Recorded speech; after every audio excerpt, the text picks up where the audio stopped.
Laker fan, man. Our Lakers, man. Our Lakers, man. They be giving us cats young, old, and in between gray hairs, man, with their complacency. Goodness sakes. Boy. Lakers allow Rockets to come back from a 23-point deficit and make shit interesting towards the end. But they prevail and get a 110-100 win over the Rockets. They go up 3-1 in the series. Laker Nation, if it's your first time to the channel and you're looking for a different flavor of Laker content on the tube, and you value objectivity, rationale, logic, substantive, empirical data from a student of the game's perspective, and you love the Lakers like I do, then you come to the right place. Consider subscribing. For those of you who are already subs, switch that notification bell to get alerts when I drop videos. However, how the YouTube algorithm is, a lot of my subs have came to me and told me they weren't getting notifications on my videos, so I suggest that you guys follow me on Twitter, as it may be the best way to get my videos when I drop them. Lastly, Laker fam, can you show a brother some love and switch that like button, as it'll help out the channel and get my videos out to subs more, as well as to Laker Nation that hasn't already sent my content. So I would greatly appreciate that. Now, let's get to the full game recap. So first quarter, Lakers start off going 1 for 4, I believe, and then 5 for 5 from the field after 2 turnovers that they forced on the Rockets. Nice defensive rotation by the Lakers to double team Harden and chase shooters off the 3-point line. I thought they did a pretty good job overall defensively for the first 3 quarters. However, Rockets, they were cutting more as opposed to depending on the 3-point line when Harden was double teamed. Rockets getting to the rim, a lot of they figured out a lot of Lakers defensive schematics in terms of the Lakers cheating on the perimeter and making the Rockets take 3-point shots, which of course the Rockets before, their offense is predicated on 3-point shots. So they weren't settling this time and were getting the ball in the middle. You could see James Harden telling Green and other players to get to the middle. But Rockets had 12 points in the paint in the first quarter, using Green, Westbrook as cutters to the rim due to their athletic ability. Lakers have to close that gap, man. They can't allow the Rockets to attack the cup and get a lot of points in the paint, because then that's just going to increase their confidence, and then they're going to be hitting outside shots. So that's one area that the Lakers definitely have to improve on, other than their complacency and their lack of killer instinct, man. But attacking the middle of that gap, attacking the middle rather of that trap. Harden not settling for 3-point shots this time in this game earlier on to start. Good adjustment by the Rockets to prevent predictability on the offensive end. Like I said, they're about jacking up 3-point shots. That's what their offense and analytics is predicated on. But AD, nice block on there. Eric Gordon at the rim at the 2+ minute mark to lead to a Kuzma transition dunk, and then AD being active, drawing fouls against Tucker. I believe he already had 2 fouls in the first quarter before the quarter ended. AD pressing the issue, playing more of physicality, going towards the cup. Good to see AD assert himself. I thought he did a good job in the first half, but rather in the second half, particularly in the fourth and later on in the game, same thing with LBJ. They weren't asserting themselves down low, and they were acting more out on the perimeter to try to get positioning. And I'll speak on that later, but you can't do that type of stuff. So they went away from what worked. But AD had himself a solid quarter, getting inside to the free throw line, 6 for 6 from the free throw line. And that seems to be a theme for AD. When he's attacking the cup and getting to the free throw line, getting easy chippies, his game flows a lot more. So that's something that he has to do. Same thing with James Harden. So he has to have that type of mentality to get to the free throw line, especially against smaller players. Force the smaller player, the defenders, to guard him and force the officials to blow the whistle. But good assertiveness by AD. Lakers up 4 points going into the second quarter, 26-22. Second quarter, Rondo starts the quarter off with a running floater shot from the free throw line. And then I love how Caruso demonstrates high IQ at the 7+ minute mark. Man, overall in this game, I thought he did an excellent job moving without the ball and cutting to the basket. Nice pass by LBJ to find him at the 7+ minute mark. He cleared out, and then he cleared out from the right wing, and then went on up to the top of the 3-point line. And then as soon as the double team came from Eric Gordon, I believe, and that's the rule, man, you never double team off of a cutter. But Caruso cuts from the top of the 3-point line to get a layup for the Lakers to go up 10, 37-27. exactly how the Lakers need to play with when LBJ or AD goes to the post and commands double teams. So great job by Caruso there, and LBJ being patient. Caruso prior to that play anticipated a Westbrook drive and kick pass and got the turnover to then lead the fast break to get an open three-point shot for Danny Green in transition. I thought Danny Green, along with KCP, man, as starters to get to double digits was solid for them. So shout out to them. That's all they need to do and provide some defense and hit open shots, and they'll be fine. But THT, man, hits his first points in the playoffs at the 5+ minute mark, fam. THT sighting, man. The rookie must have impressed the coaching staff in practices with his energy and effort, man. It's good to see THT shoot the ball with confidence, and then a nice sidestep attack to get a layup, man. THT showing good poise as a rookie, and then THT later on within the quarter showing good defensive activity, utilizing his length with 2 steals with active hands, man. Loving this kid's versatility on the defensive end. He's going to fill out nicely, Laker fan, as an NBA pro with good size, length. Kind of reminds me of Sean Marion in terms of his defensive versatility, being a combo wing that could probably defend 1 through 4 due to his length and strength. Of course, he doesn't have the size that Sean Marion has at 6'7", but he plays bigger than what he is. But had a good impact in the second quarter. Was a spark to the Lakers getting out on the break with those stops. Good 7 minutes for THT, the rookie, and hopefully we're able to see more of him. But that's a gem, man. The Lakers scouting department has done a hell of a job. Like I said, you can argue all the way from '96 since we drafted Fisher, Kobe, et cetera, et cetera. They've done a hell of a job, man. Finding gems, Jordan Clarkson, buying a pick from Washington, or trading from the Wizards. I believe for this 42nd or 46th pick, if memory serves me correctly, with Jordan Clarkson.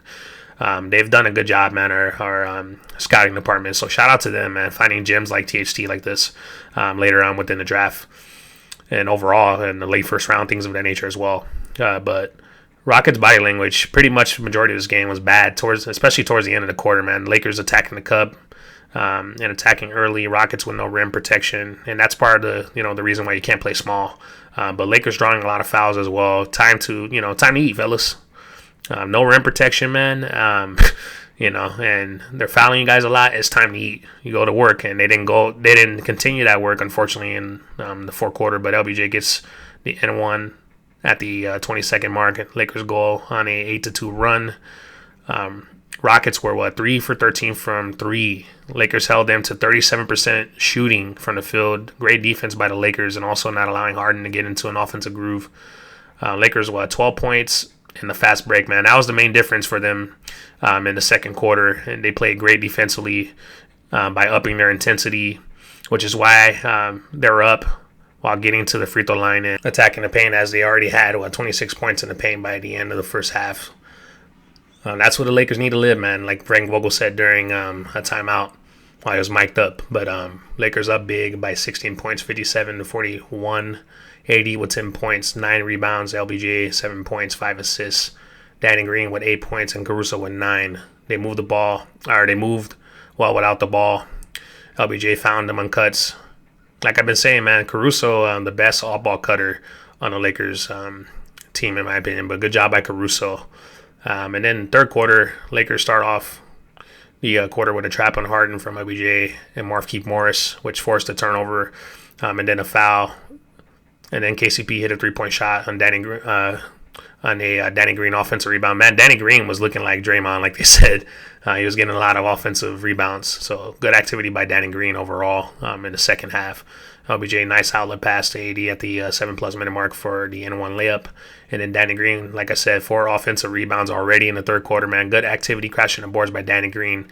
It's little things like that can get your momentum going, even if your shot's not falling, man. So it's important. Same thing with Kuzma, not worrying about trying to score or to be the third option. And same thing with Danny Green, not necessarily just hanging his hat, so to speak, on not making 3-point shots. Of course, he's got criticized by the fans. It is what it is. But if he brings the effort, man, that's gonna decrease. And he did that, and that's why things took care of himself. He started to hit shots. So if he can do little things like that, defend, chase, the boards, crash the boards, he'll be fine. So good job by Danny Green, man. Props to him. Lakers already 15 second chance points already 6 minutes into the second half. Lakers showing more heart. That Harden questioned and Rockets lacking motivation, man. But unfortunately, of course, later on in the game, which I'll get to, the Lakers took their foot off the gas pedal. But Rondo going coast to coast on the full court press at the 1+ minute mark. Nice lob pass to AD in transition, and the Lakers should have been up overall, man, in this game. They should have been up by 30. Only reason why is they fouled a lot later on in the third quarter, all the way up to the end of the fourth quarter, man. They fouled a lot. The Rockets got to the free throw line, which is why their lead wasn't as big, and then the turnovers as well. But it is what it is. The Lakers always have to make shit interesting, man. Lack the killer instinct, but they should have gone up big into the fourth quarter, but they still are up 16 points, 86, I believe, to 70. Find it hilarious how MDA and the Rockets bitched about the Lakers doubling Harden, yet they were doubling AD a lot in the third quarter. So much for hypocrisy, man. It is what it is, though. But fourth quarter, LBJ goes for a layup with no defense for the Rockets at the rim. The Lakers were able to eat this game inside, man, the entire game pretty much. To start the fourth quarter, LBJ was able to get to the rim, and the Lakers let their foot off the gas pedal, man, just fouling the Rockets and sending them to the free throw line. Then offensively taking poor shots. I thought LBJ was settling for 3-point shots, man. Kind of as a leader, took his foot off the gas pedal, and that's his job to kind of will his team, man, to say, you know what, I'm going to put the team on my back. He had 16 points. Had a lot of assists, I think 11 or something like that. Certainly double-digit assists. But I thought that was an opportunity for LBJ to take over the game when he's seen his guys kind of, fucking around. And that starts with the leader, man. That mentality. He has to impose his will in the game when he sees guys, and the team overall just kind of fucking around.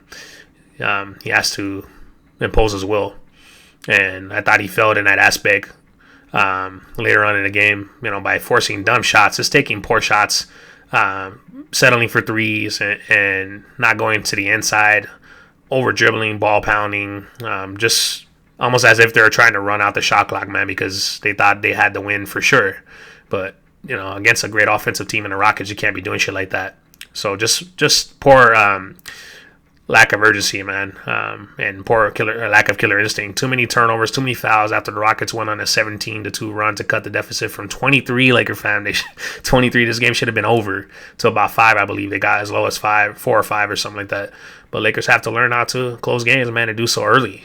LBJ and AD should have been resting, by the mid third or late third at most. But they should have rested the entire fourth quarter. To be fresh, to close it out on Saturday, but it is what it is. Lesson to be learned for the Lakers. But Caruso was big in the end, man, with 2 key steals and a key big 3-point shot in the right corner to close it. Caruso often has that impact on energy and effort, man. So towards the end, the run towards the end for the Rockets, his energy was much needed. So props to Caruso. Let's get to the player stats. AD, 29 points, 5 assists, 12 rebounds, 5 blocks, 5 turnovers. Laker fam, AD got to learn how to pass out of double teams. But his issue, man, from what I've seen and observed this game, Laker fam, is the fact that he's catching the ball way too far from the inside. And to get inside position, he's attempting to gain that positioning by dribbling into it. You can't do that versus guards, man. And the defense is going to be dialed in on him, waiting for him to come to where they're at, to meet them where they're at.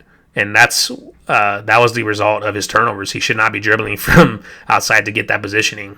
And then LBJ, 16 points, 15 rebounds, 9 assists, 2 steals, 4 turnovers. LBJ, similar thing to AD, man. However, he was, operating too late in the shot clock and making poor decisions handling the ball late. Also was dribbling into deeper positioning, which, that and operating late in the shot clock was the result of his turnovers. So LBJ has to, and that's where Rondo comes in, but LBJ has to increase the tempo and not dribble the shot clock out. He has a tendency to get tired, and that's why it's important and critical to have Rondo, because it preserves him. But for whatever reason, this game, he was just kind of playing lazy. And almost as seems as, like I said, it starts with a leader, man. He's the head of the dragon. So he has to impose his will and not have the mentality like, oh, we're going to mail it in, it's over. Nah, man, it's the Rockets. The Rockets can get hot from three, and they could explode offensively, man. So we can't be allowing that type of shit to happen. Caruso, 16 points, 3 rebounds, 2 blocks. Hell of a game for Caruso off the bench, man. The type of bench production we need, KCP and Danny Green as well with 10 points apiece.